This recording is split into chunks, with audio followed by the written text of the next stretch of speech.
It's no surprise that people are feeling more anxiety and uncertainty than ever before. In fact, Transcontinental University conducted a study last month finding that mental health challenges like fear, stress, and anxiety are at the forefront. So what does this mean for our leaders, and where exactly do we find the leadership on a more personal level? We're getting some answers today from a world-renowned consultant and speaker. Joining me now, we have Dr. Ted Sun, founder of Transcontinental University. Thanks for being with me, Doctor.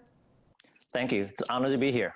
So you have a lot of good advice for us today, but before we get into that, you are new to our daytime viewers. I want to know more about you and your background. Sure. I have a mechanical engineer undergraduate, and then I have 2 doctorates. After that, one is in management, another one is in psychology.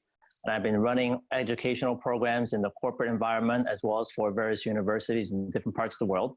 So all of that brings me a lot of different expertise and insights on best practices in many, many different places. Absolutely. All right. So why did you then decide to build this global university? What drove you to say, you know, I'm going to take on this monumental task? Well, the biggest challenge is when I see everyone who's taken a course somewhere, we ask them exactly what they remember and how they've applied it. And the biggest problem is that most people don't remember what they've learned.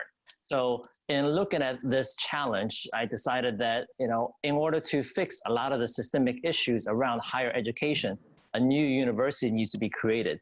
Okay. All right. You know, a lot of what you talk about, too, is related to a study that your university did. And the challenges really related to mental health were top of mind for many Americans. So what can leaders do then as we tackle that, or as they tackle that in their own businesses?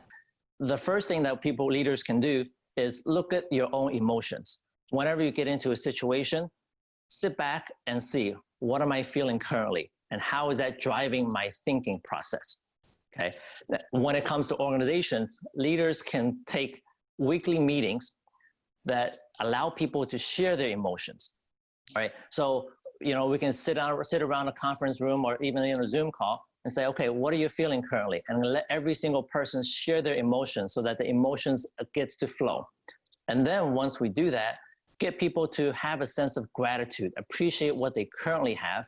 And then once they have that gratitude aspects, then take one single action to do something positive that moves the world forward around them. So we talk about all of the things that are going into mental health, concerns among leadership. So how does your university address some of those challenges today? Well, I think the biggest part in our university is the long-term development of emotional intelligence and systems thinking.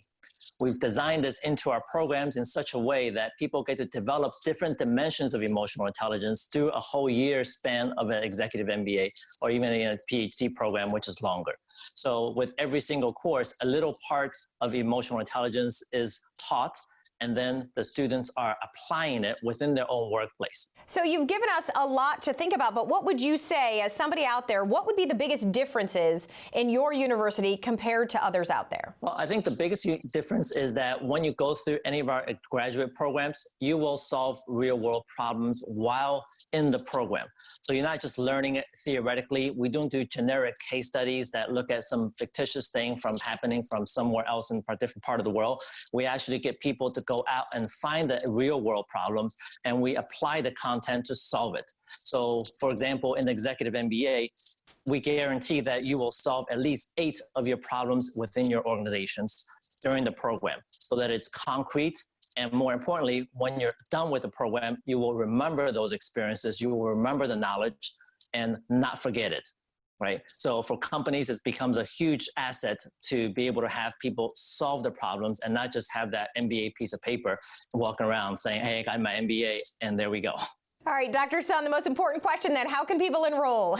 Well, you can click on the website as you see the link below and just go ahead and enroll. But one key aspect to keep in mind, we do require that everybody is employed in order to enroll in our program so that they can go apply it. Oh, interesting. I appreciate that. All right, tcuniversity.mba. Dr. Sun, thank you so much for being with us. Thank you very much, Robin.